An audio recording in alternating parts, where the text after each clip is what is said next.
Habang bumibisita si Senator Bongo sa mga nasunugan sa Barangay 21C, Davao City, isang babaeng matanda ang lumapit sa kanya. Ito ay si Nanay Nita. Humihingi siya ng kunting tulong kay Senator Bongo dahil siya'y wala na daw pamilya at wala na mga kapatid. Kaya hindi nagdalawang isip at hindi nag-atubili ang ating Mr. Malasakit Senator Bongo na tulungan si Nanay Nita.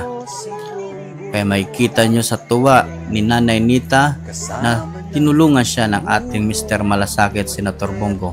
At may kita nyo rin sa muka ng ating Mr. Malasakit na napaluha siya sa sitwasyon ni Nanay Nita.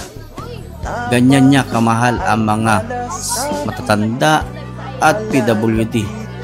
Kaya ayan si Mr. Malasakit, may kita nyo, ganyan siya tumulong sa ating kapwa mga kababayang Pilipino, matanda man o bata o anuman yan. Tutulungan niya at hindi siya magdadalawang isip. Kaya ayan ang ating mahal na senador, Mr. Malasakit, ang kanyang bisyo, ang magserbisyo sa mga kababayan natin Pilipino. Naglilingkod sa inyo anuman ang problema, kahit pandemya, malalampasan, magtulungan tayo.